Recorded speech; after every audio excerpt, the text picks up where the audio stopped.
بسم اللہ الرحمن الرحیم الحمدللہ رب العالمین والصلاة والسلام علی سید الانبیاء والمرسلین سیدنا محمد وعلی آلہ واصحابہ اجمعین اما بعد باب اشراط الساعہ۔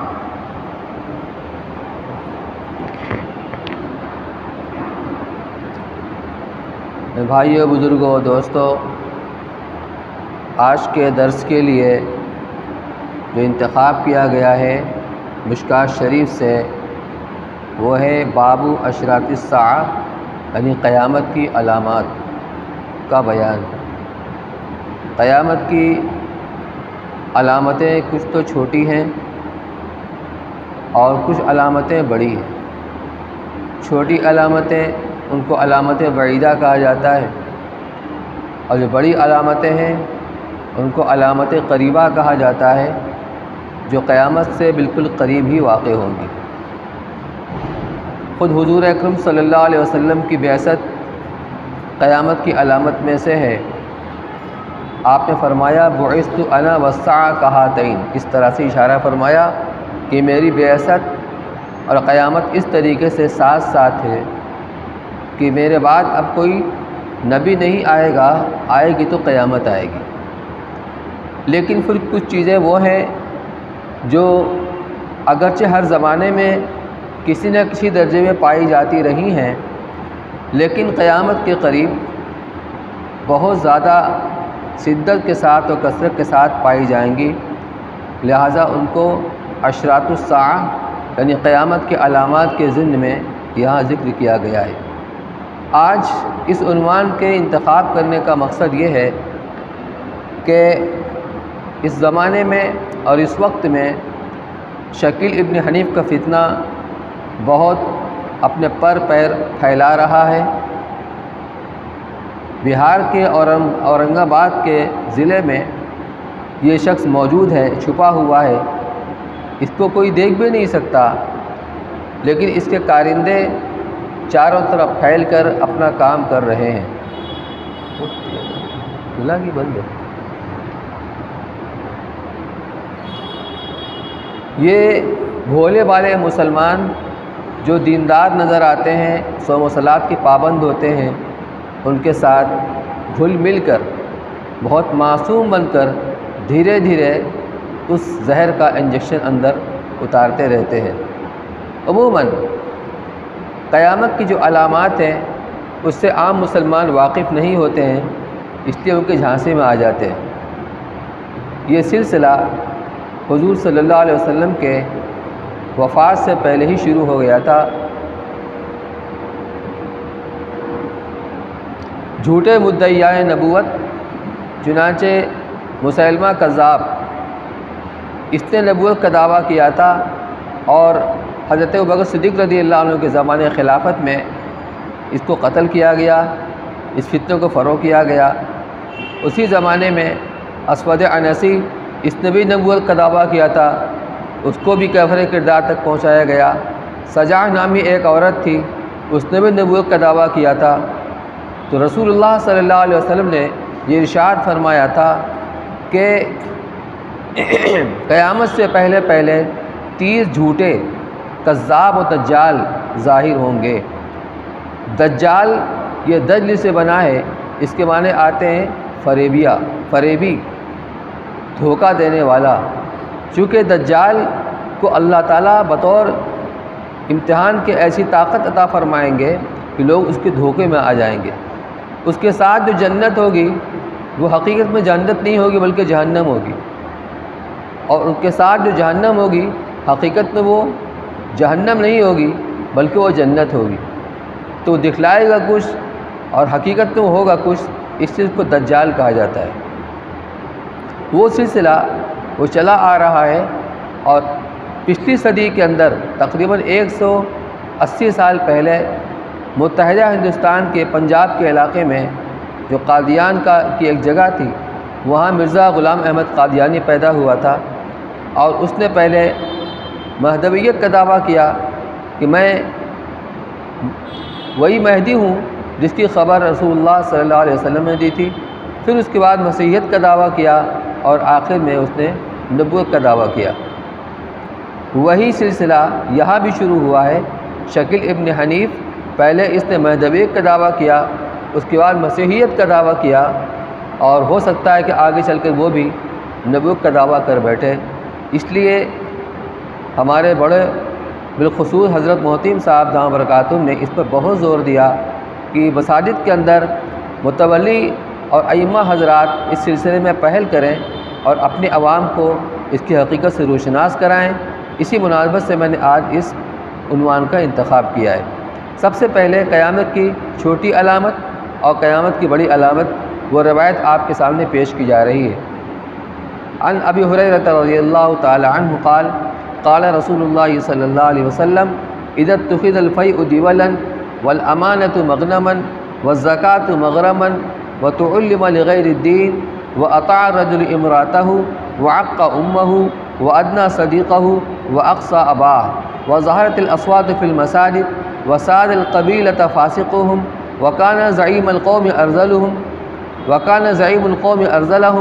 واكرم الرجل مخافة شره وظهرت القينات والمعازف وشربت الخمور ولعن آخر هذه الأمة أولها فارتقبوا عند ذلك ريحا حمراء وزلزلة وخسفا ومسخا وقذفا وآيات تتابع كنظام قطع سلكه فتتابع رواہ الترمذی۔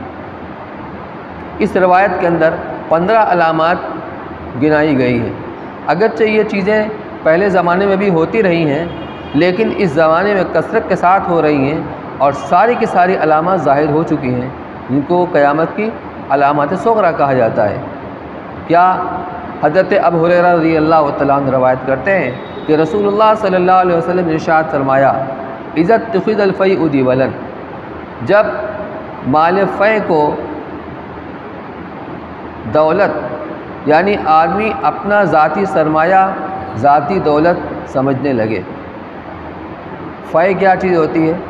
آپ یوں سمجھ لیجئے، جو قومی سرمایہ ہوتا ہے، جیسے لوگ چندہ کیا جاتا ہے، تو چندے میں ایک دو آدمی کا پیسہ نہیں ہوتا ہے، سینکڑوں آدمی کا پیسہ ہوتا ہے، اس کا کوئی مالک نہیں ہوتا ہے بلکہ امین اور امانت دار ہوا کرتے ہیں۔ ایسے ہی جنگ میں جب مسلمانوں کی کافروں کے ساتھ جنگ ہوتی ہے اور اس میں جو ان کو مال غنیمت حاصل ہوتا ہے، تو اس میں شریعت کا ضابطہ یہ ہے کہ 1/5 حصہ اگر مسلمان حکومت ہوتی ہے تو اس میں روانہ کر دیا جاتا ہے، بیت المال میں وہ جمع ہو جاتا ہے، اور عام مسلمانوں کے جو کیا ہے رفاع عام کے اندر مسلمانوں کے مصارف کے اندر خرچ کیا جاتا ہے، غریبوں میں، مسکینوں میں وغیرہ وغیرہ۔ باقی جو 4/5 حصہ ہوتا ہے یعنی 80%، وہ مجاہدین کے لیے تقسیم کر دیا جاتا ہے۔ لیکن ایک زمانہ آئے گا کہ جو عہدے اور منصب کے اوپر فائز ہوں گے وہ آپس میں مل بانٹ کر اس کو اپنے قبضے میں کر لیں گے، اور جو واقعتاً اس کے مستحقین ہیں، جو مجاہدین ہیں، ان کو کچھ نہیں ملے گا۔ تو یہ ایک امانت تھی، اس کو انہوں نے ذاتی سرمایہ بنا لیا۔ جب ایسا زمانہ آ جائے گا، والامانۃ مغنما، اور امانت کو مال غنیمت لوگ سمجھنے لگے۔ امانت کوئی کسی کے پاس اپنا کوئی سامان امانت رکھے یا پیسہ امانت رکھے، میں سفر میں جا رہا ہوں، میں حج میں جا رہا ہوں، اس کو آپ اپنے پاس رکھ لیجئے، جب میں آؤں گا تو لے لوں گا۔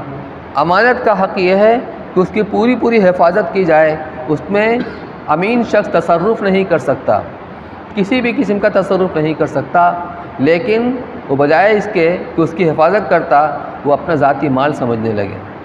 مال غنیمت وہی جو بغیر محنت کی مشقت کے ہاتھ آ جائے، بالکل خالص وہ پاکیزہ مال ہوا کرتا ہے، تو امانت کے مال کو لوگ مال غنیمت سمجھ کر کے اس سے فائدہ اٹھانے لگے۔ والزکاۃ مغرما، اور زکوٰۃ کو تاوان سمجھنے جانے لگے۔ زکوٰۃ جو نماز کے بعد ایک اہم فریضہ ہے، اللہ نے جو کچھ ہمیں رزق دیا ہے یہ ہمارا اپنا کمال نہیں ہے، یہ اللہ کی عطا ہے، اللہ کا دیا ہوا ہے۔ تو اللہ تعالیٰ فرماتے ہیں میرے دیے ہوئے رزق میں سے میرے نام لیواؤں کو بھی کچھ دے دیا کرو، یعنی 40واں حصہ 2.5%، تو زکوٰۃ کو آدمی بوجھ اور تاوان سمجھنے لگے، ایسا زمانہ آ جائے۔ وَتُعَلِّمَ لِغَيْرِ الدِّينِ، دین کا علم حاصل کیا جائے غیر دین کے لیے۔ ایک تو دین کا علم حاصل کرنے کا مقصد یہ ہے کہ آدمی خود اس کے اوپر عمل کرے، اللہ کی معرفت حاصل ہو، اللہ ہم سے کیا چاہتے ہیں، اللہ کو کیا چیزیں پسند ہیں، ہمارے معاشرت میں، ہمارے معاملات میں عبادات کس طریقے سے ادا کی جائے، تو خود ان چیزوں سے واقفیت حاصل ہو اور بندہ اس کے اوپر خود عمل کرے اور اس کی اشاعت کرے، اس علم کو پھیلائے، دوسروں تک جو ہے اس معلومات کو پہنچائے۔ لیکن مقصد کچھ اور ہو جائے، علم کیوں حاصل کریں گے؟ تاکہ فلاں منصب حاصل ہو جائے، قاضی کا منصب حاصل ہو جائے، یا کوئی سرکاری منصب اور وہ عہدہ ہم کو حاصل ہو جائے، تو اس لیے علم حاصل کیا جائے، یعنی دین کے لیے بلکہ دنیا کے لیے علم کو حاصل کیا جانے لگے۔ وَأَطَاعَ الرَّجُلُ امْرَأَتَهُ، اور مرد اپنے بیوی کے فرما برداری کرنے لگے۔ ماں باپ کی فرما برداری ہر ایک کے اوپر ضروری ہے، لیکن ماں باپ کو چھوڑ کر وہ بیوی کی فرما برداری کرنے لگے، اس کا غلام بن جائے۔ وَعَقَّ أُمَّهُ، اپنے والدہ کی نافرمانی کرنے پر اتر آئے، یعنی بیوی کو مقدم کرے اور اپنی والدہ کی انسنی کر دے۔ وَأَدْنَىٰ صَدِيقَهُ، اپنے دوست کو اپنے سے قریب کرے، اس کے ساتھ سلوک کرے، اس کے ساتھ احسان کرے، لیکن وَأَقْصَىٰ أَبَاهُ، اپنے والد کو دور کر دے، ضرورت کے باوجود نہ تو باپ کا حق ادا کرتا ہے، نہ اس کی خدمت کرتا ہے، نہ اس کے ساتھ حسن سلوک کرتا ہے۔ وَظَهَرَتِ الْأَصْوَاتُ فِي الْمَسَاجِدِ، مسجدوں کے اندر آواز بلند ہونے لگی۔ مسجد اس لیے بنی ہے تاکہ اس میں عبادت کی جائے، نماز پڑھا جائے، تلاوت کی جائے، ذکر کیا جائے، علم حاصل کیا جائے، سیکھا جائے، سکھایا جائے۔ لیکن جب دنیاوی گفتگو وہ بھی زور زور سے ہونے لگے، جب ایسا زمانہ آ جائے، وَسَادَ الْقَبِيلَةَ فَاسِقُونَ، قبیلے کا سردار جو فاسق و فاجر ہے وہ بن جائے۔ یعنی ایک زمانہ تھا کہ سرداری اور یہ عہدہ اور منصب اس کو ملا کرتا تھا جو دیندار ہوتا تھا، متقی پرہیزگار ہوتا تھا، لیکن زمانہ ایسا آ جائے کہ قبیلے کا سردار اس کا فاسق ترین انسان بن جائے۔ وَكَانَ زَعِيمُ الْقَوْمِ أَرْذَلَهُمْ، اور قوم کا جو لیڈر ہے، قائد، وہ رذیل ترین انسان ہو جائے۔ آج دیکھ لیجئے کیا ہو رہا ہے۔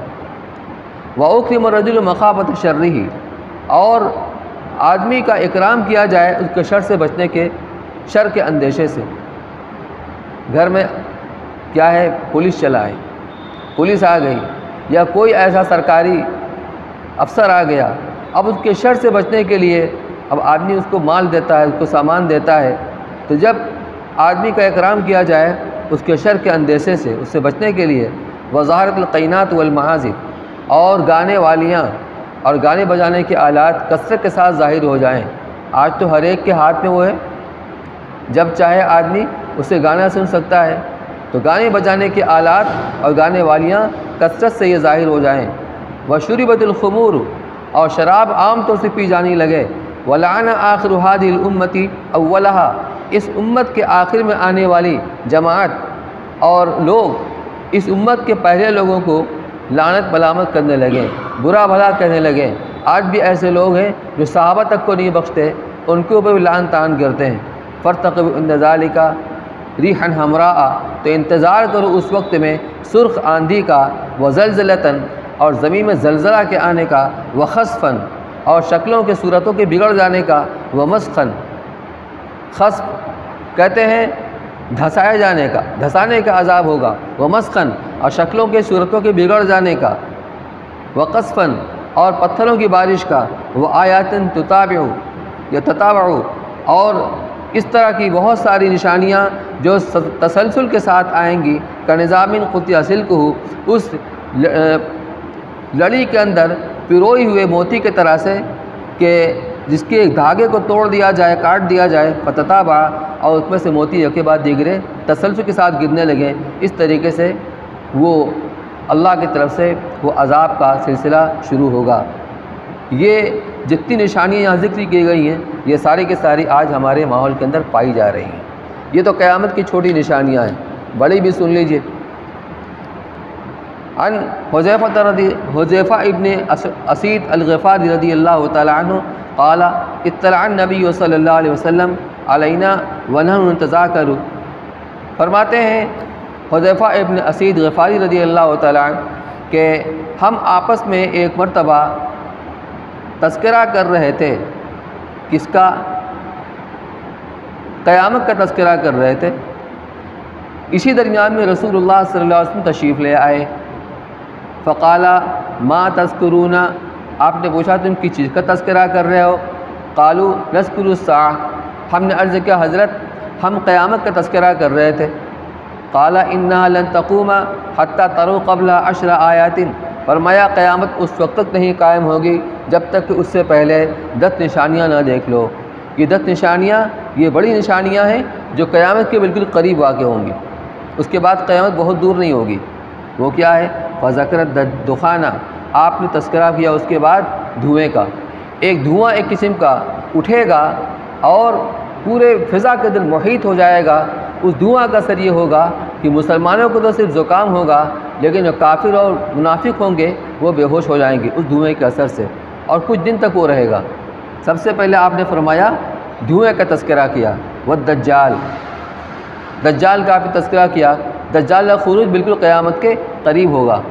والدابہ، اور ایک عجیب غریب قسم کا ایک جانور ظاہر ہوگا، یہ خانہ کعبہ میں مقام ابراہیم کے قریب سے وہاں سے یہ ظاہر ہوگا، جس کا چہرہ انسانوں جیسا ہوگا اور اس کے پیر اونٹ کی طرح سے ہوں گے اور اس کی دم چیل کی طرح سے ہوگی۔ اس کے تحت تفصیلات لکھی ہوئی ہیں حدیث کی شرح کے اندر۔ تو عجیب و غریب قسم کا جانور ہوگا، اس کا خروج ہوگا۔ وطلوع الشمس من مغربها، اور سورج مغرب سے نکلے گا۔ اس وقت سورج مشرق سے نکلتا ہے۔ حدیث کے اندر فرمایا گیا، حضور اکرم صلی اللہ علیہ وسلم نے ایک صحابی سے فرمایا جانتے ہو کہ یہ سورج ڈوبنے کے بعد کہاں جاتا ہے جب غروب ہوتا ہے؟ تو ان کا اللہ کے رسول بہتر جانتے ہیں۔ فرمایا اللہ کی بارگاہ میں حاضر ہوتا ہے، عرش کے نیچے جا کر کے اللہ کی بارگاہ میں سجدہ کرتا ہے اور اگلے دن طلوع ہونے کی اجازت طلب کرتا ہے۔ اس کو اجازت ملتی ہے تو اگلے دن وہ طلوع ہوتا ہے۔ اب سائنس تو ہمیں یہ بتا رہی ہے کہ سورج مستقل گردش میں رہتا ہے اور زمین کا وہ حصہ جو سورج کے سامنے پڑتا ہے وہاں دن ہوتا ہے، اور جو حصہ اس کے پیچھے ہوتا ہے وہاں رات ہوتی ہے۔ تو یہ بات سمجھ میں نہیں آتی۔ سائنس جو بھی کہے، اللہ کے رسول صلی اللہ علیہ وسلم جو فرما رہے ہیں وہ حق اور سچ، لیکن یہ ہو سکتا ہے کہ کبھی حقیقی معنی مراد ہوتا ہے اور کبھی مجازی معنی مراد ہوتا ہے۔ جیسے قرآن میں ہے کہ انسان کے علاوہ سارے جو مخلوق اللہ کی ہیں وہ سب سجدہ کرتی ہیں۔ کل علیمہ تسبیح و صلاۃ، کیا ہے؟ کل علیمہ صلاۃ ہو تسبیح ہو، کہ ہر ایک نے اپنے نماز کا اور تسبیح کا طریقہ جان لیا ہے۔ اب یہ ضروری نہیں ہے کہ ہاتھی چنگھاڑ رہا ہے لیکن وہ اللہ کی تسبیح بیان کر رہا ہے تو ہماری نماز کی طرح وہ نماز نہیں پڑھے گا، ہماری تسبیح کی طرح وہ تسبیح بیان نہیں کرے گا۔ تو کبھی کبھی حقیقی معنی مراد نہیں ہوتا ہے بلکہ مجازی معنی مراد ہوا کرتا ہے۔ اس لیے رسول اللہ صلی اللہ علیہ وسلم جو فرمایا ہے وہ برحق ہے، اس پر ہمارا ایمان ہونا چاہیے۔ تو اسی طرح سے کنٹینیو روزانہ غروب ہونے کے بعد وہ عرش کے نیچے جاتا ہے اور اللہ تعالیٰ سے اگلے دن طلوع ہونے کی اجازت طلب کرتا ہے، اور اس کو اجازت دی جاتی ہے تو اگلے دن طلوع ہوتا ہے۔ ایک وقت آئے گا کہ جب غروب ہونے کے بعد جب عرش کے نیچے جا کر کے اللہ کے حضور میں سجدہ ریز ہوگا اور اگلے دن طلوع ہونے کی اجازت طلب کرے گا، اس کو اجازت دی جائے گی اور کہا جائے گا جدھر سے آئے ادھر چلے جاؤ۔ تو اب بجائے مشرق سے مغرب کی طرف سے طلوع ہوگا۔ یہ وہ علامت ہے جو سب سے آخر میں وجود میں آئے گی، کیونکہ جب سورج بجائے مشرق کے مغرب کی طرف سے نکلے گا اس کے بعد نہ کسی کا ایمان معتبر ہوگا نہ کسی کی توبہ معتبر ہوگی، پھر قیامت بہت ہی قریب ہو جائے گی۔ تو سورج کا بجائے مشرق سے مغرب کی طرف سے نکلنا۔ ونزول عیسیٰ ابن مریم، عیسیٰ ابن مریم کا آسمان سے نازل ہونا۔ تو عیسیٰ ابن مریم علیہ السلام اللہ نے ان کو آسمانوں پر اٹھا لیا تھا۔ ان کی قوم میں جو یہودی تھے ان کے دشمن بن گئے تھے اور عیسیٰ علیہ السلام کو قتل کرنے کی نیت سے ان کے گھر کا محاصرہ کر لیا۔ گھر کا محاصرہ کر لیا اور اپنے میں سے ایک آدمی کو اندر بھیجا، جا کر دیکھو کیا کر رہے ہیں۔ جب وہ شخص اندر گیا تو اللہ تعالیٰ نے عیسیٰ علیہ السلام کو روشندان کے ذریعے سے اٹھا لیا آسمانوں کے اوپر، اور جو شخص اندر دیکھنے کے لیے گیا تھا اس کے اوپر عیسیٰ علیہ السلام کی جو شباہت تھی، شکل تھی، وہ اس کے اوپر مسلط کر دی گئی۔ اب عیسیٰ علیہ السلام تو وہاں موجود نہیں تھے، تو اس کے ساتھیوں نے کافی انتظار کے بعد جب اندر داخل ہوئے تو اس کو دیکھا اور سمجھ گئے یہی عیسیٰ علیہ السلام ہے، اور اس کو قتل کر کے سولی پر لٹکا دیا۔ اب آپس میں یہ پریشان یہ ہیں کہ اگر ہم نے عیسیٰ کو قتل کیا ہے تو ہمارا ساتھی کہاں گیا، اور اپنے ساتھی کو قتل کیا تو عیسیٰ کہاں گئے؟ اور تحقیق کیا، چہرہ میں شباہت تو ملتی تھی لیکن باقی جسم کی جو علامت تھی وہ ان کا اپنے ساتھی کی تھی، تو ان میں اختلاف پڑ گیا، انہوں نے قتل کیا یا قتل نہیں کیا۔ لیکن قرآن کیا کہتا ہے، وما قتلوہ وما صلبوہ ولکن شبیہ لہم، نہ انہوں نے قتل کیا نہ انہوں نے سولی دی، بلکہ ان کے اوپر یعنی وہ مشتبہ ہو گیا معاملہ ان کے اوپر کہ ہم نے اپنے ساتھی کو قتل کیا کہ عیسیٰ علیہ السلام کو۔ تو عیسیٰ علیہ السلام کو اللہ نے زندہ آسمان پر اٹھا لیا ہے، اور وہ قرب قیامت کے اندر نازل ہوں گے۔ جب حضرت مہدی رضی اللہ تعالیٰ عنہ ملک شام میں اپنا لشکر لے کر جائیں گے دشمنوں سے مقابلہ کرنے کے لیے، عیسائیوں سے، اس موقع پر غالباً عصر کی نماز کا وقت ہوگا، تکبیر کہی جا چکی ہوگی، نماز شروع ہی ہونے والی ہوگی کہ عیسیٰ علیہ السلام اس شان کے ساتھ جامع مسجد کے، دمشق کی جامع مسجد کے مینارے کے اوپر اتریں گے کہ دو فرشتوں کے اوپر ہاتھ رکھے ہوئے ہوں گے، ان کے پروں کے اوپر دو زرد رنگ کی چادر زیبدن کیے ہوئے ہوں گے، اور ان کے بال سے پانی اس طرح ٹپک رہا ہوگا جیسے موتی ہوا کرتا ہے، اس طرح وہ سیڑھی منگائی جائے گی، مینار سے نیچے اتریں گے، اور حضرت مہدی رضی اللہ تعالیٰ عنہ ان کو پیشکش کریں گے کہ آپ نماز پڑھائیں، آپ امام بنیں، کہا نہ، امام تو آپ ہی بنیں گے۔ اس لیے وہ نماز تو حضرت مہدی پڑھائیں گے، لیکن اس کے بعد ساری نمازیں حضرت عیسیٰ علیہ السلام پڑھائیں گے۔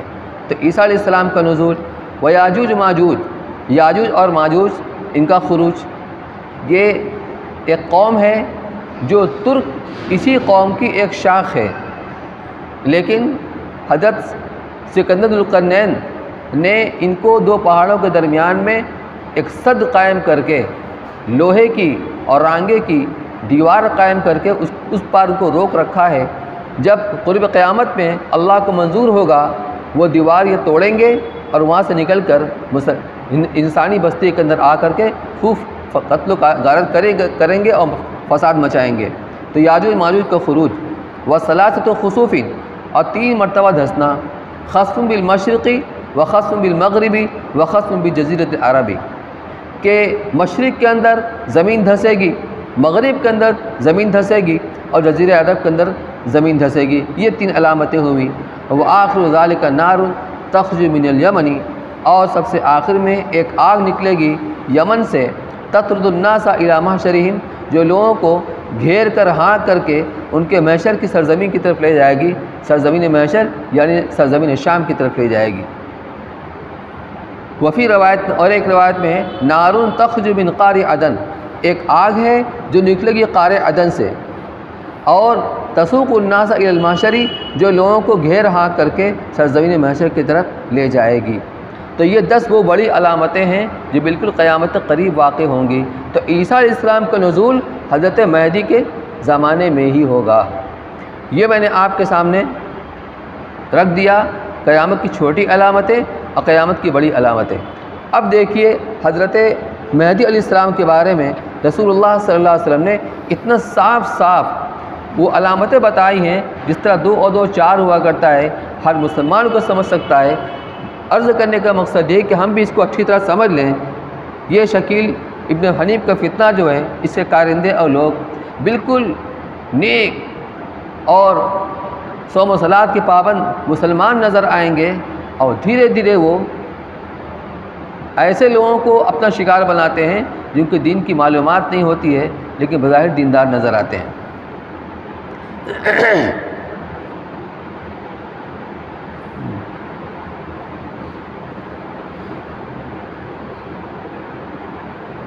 عن عبداللہ بن مسعود رضی اللہ تعالی عنہ قال قال رسول اللہ صلی اللہ علیہ وسلم لا تذهب الدنيا حتى یملک العرب رجل من اہل بیتی یواطئ اسمہ اسمی۔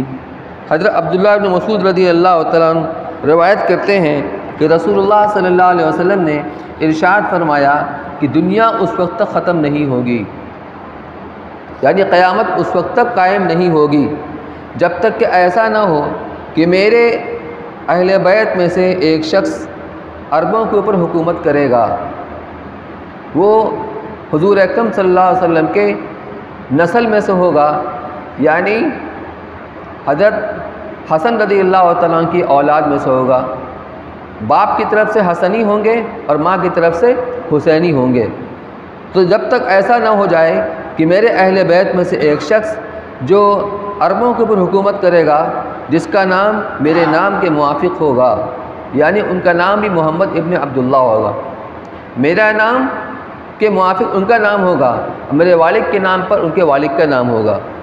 رواہ الترمذی وہ ابو داؤد وفی روایت اللہ، اور انہی کی ایک روایت میں ہے قالا لو لم یبق من الدنیا الا یوم، اگر دنیا کا ایک دن بھی باقی رہے گا، یعنی دنیا ختم ہونے میں اور قیامت قائم ہونے میں ایک دن بھی باقی رہے گا، لطول اللہ ذلک اليوم، اللہ تعالیٰ اس دن کو اتنا طویل کر دیں گے، حتیٰ یبعث اللہ فیہ رجلا منی، یہاں تک کہ اللہ تعالیٰ اس دن کے اندر میرے گھرانے میں سے ایک شخص کو ظاہر کریں گے، او من اہل بیتی، آپ نے منی فرمایا یا من اہل بیتی فرمایا، میرے اہل بیت میں سے، یواطئ اسمہ اسمی، جس کا نام میرے نام کے موافق ہوگا، یعنی میرے نام پر ہوگا، اور اس کے باپ کا نام میرے باپ کے نام پر ہوگا، یملأ الارض قسطا وعدلا، جو سرزمین کو عدل انصاف سے بھر دے گا جیسے کہ اس سے پہلے وہ ظلم جور سے بھری ہوئی تھی۔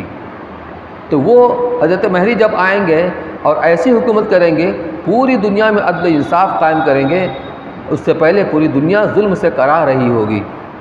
وعن ام سلمۃ رضی اللہ تعالیٰ عنہ قالت سمعت رسول اللہ صلی اللہ علیہ وسلم یقول المہدی من اطرتی من اولاد فاطمہ، حضرت ام سلمہ رضی اللہ تعالیٰ عنہ فرماتی ہیں کہ میں نے رسول اللہ صلی اللہ علیہ وسلم کو یہ فرماتے ہوئے سنا کہ مہدی میری اطرت، میری نسل میں سے ہوں گے، یعنی اولاد فاطمہ سے ہوں گے۔ حضور اکرم صلی اللہ علیہ وسلم کوئی اولاد نرینہ نہیں تھی، جو نسل چلی ہے حضرت فاطمہ سے چلی، تو اطرتن کہتے ہیں جسے خاندان ہے، تو جو بنو ہاشم ہیں وہ اطرت کے اندر آ گئے۔ ظاہر سی بات ہے چاہے حسن رضی اللہ تعالیٰ عنہ چاہے حسین رضی اللہ تعالیٰ عنہ حضرت علی رضی اللہ تعالیٰ عنہ کے صاحبزادے ہی ہیں، تو مہدی میرے نسل میں سے یعنی اولاد فاطمہ میں سے ہوں گے۔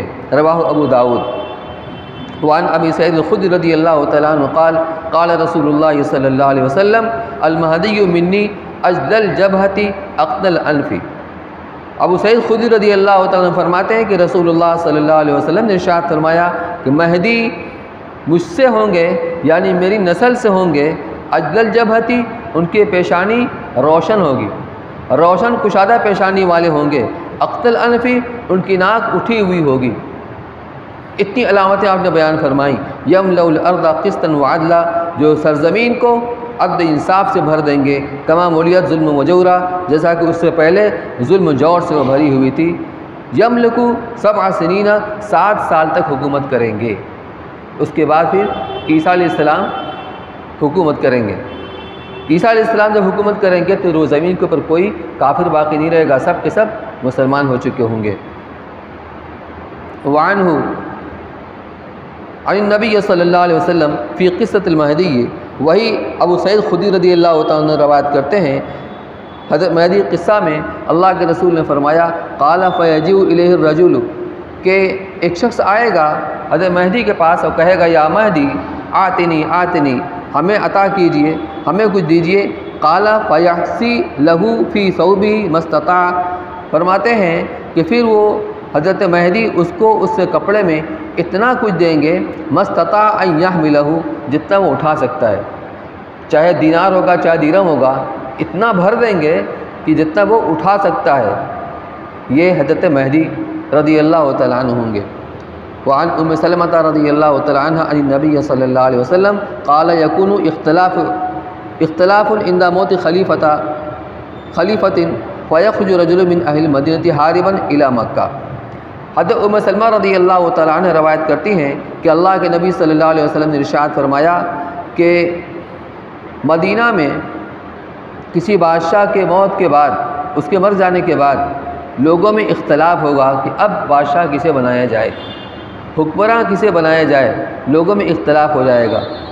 فَيَخْرُجُ رَجُلٌ مِّنْ أَهْلِ الْمَدِينَةِ حَارِبٌ إِلَى مکہ، تو چنانچہ ان میں سے ایک شخص جو وہاں کے رہنے والے ہوں گے، وہ اس اندیشے سے کہیں لوگ مجھے نہ پھنسا دیں، میرے سر نہ مڑ دیں اس خلافت کو، حکومت کو، تو اس فتنے سے بھاگنے کے لیے وہ مکے سے مدینہ کی طرف بھاگ جائیں گے۔ فَيَأْتِيهِ نَاسٌ مِّنْ أَهْلِ مَكَّةَ، لیکن لوگ انہیں پہچان لیں گے اور ان کے پاس اہل مکہ میں سے کچھ لوگ آئیں گے، فَيُخْرِجُونَهُ وَهُوَ كَارِهٌ، اور ان کو اپنے گھر سے باہر نکالیں گے، حالانکہ وہ اسے پسند نہیں کریں گے کہ وہ سربراہ بنے، حکمراں بنے۔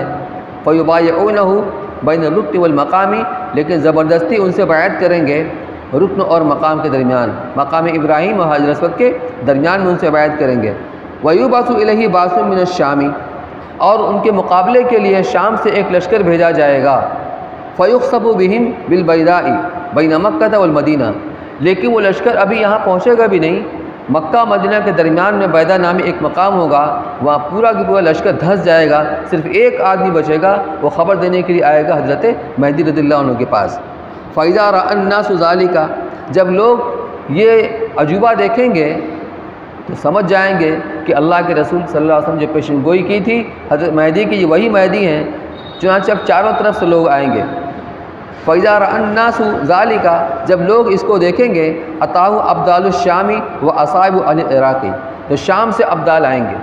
دنیا میں ہر وقت 40 کی تعداد میں یہ ابدال رہتے ہیں۔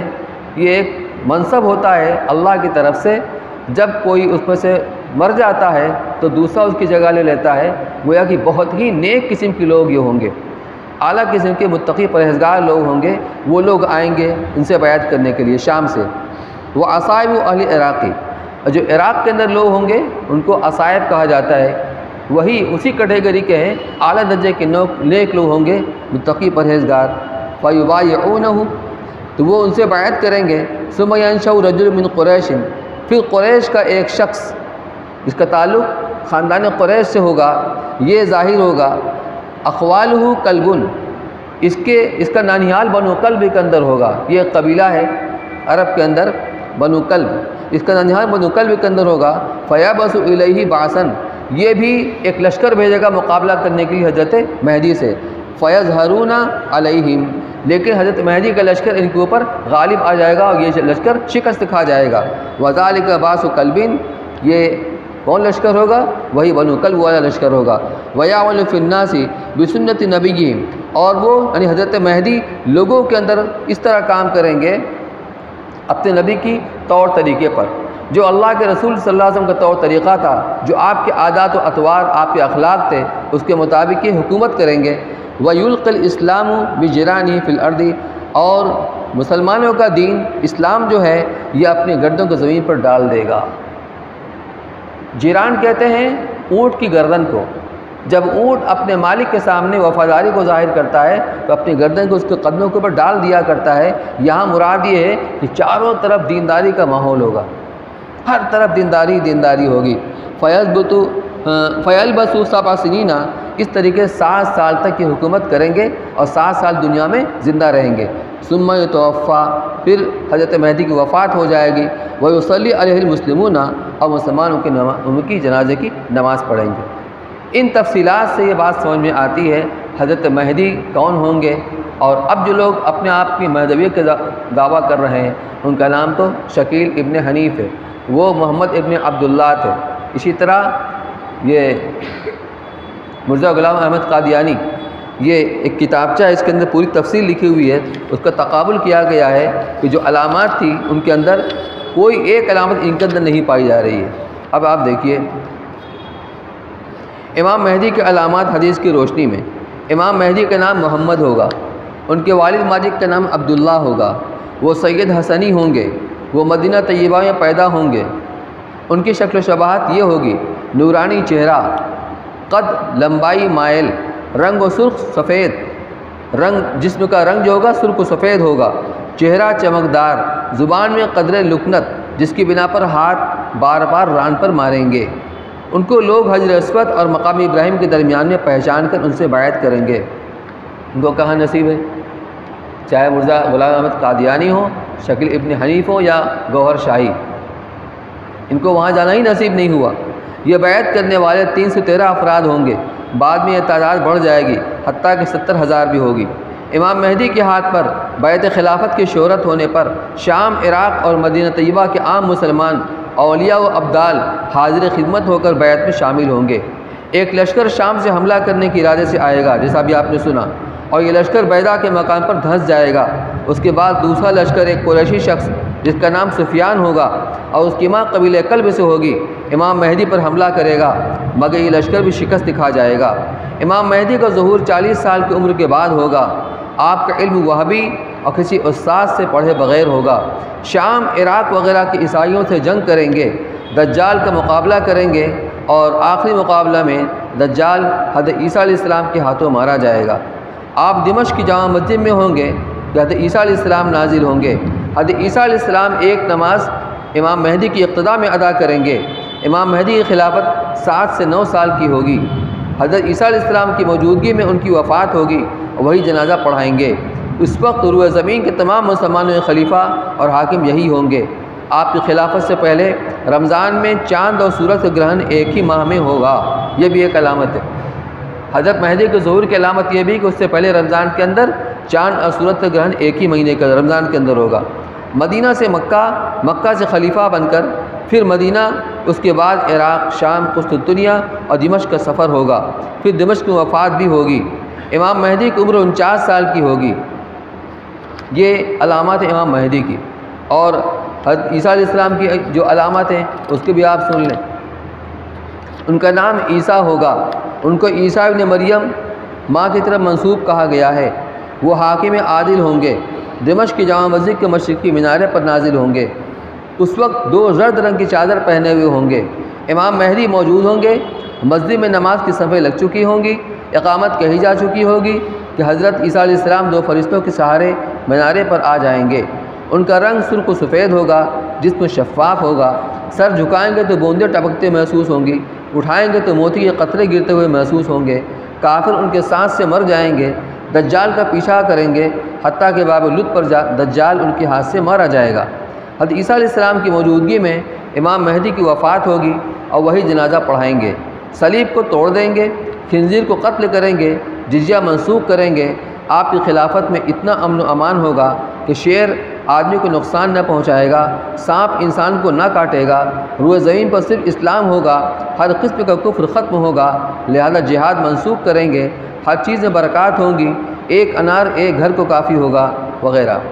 حضرت عیسیٰ علیہ السلام نکاح کریں گے، اولاد بھی ہوگی، لیکن یہ قتل دجال کے بعد ہوگا۔ مدینہ طیبہ میں حاضر ہو کر سلام عرض کریں گے اور جواب سنیں گے، حج و عمرہ بھی ادا کریں گے۔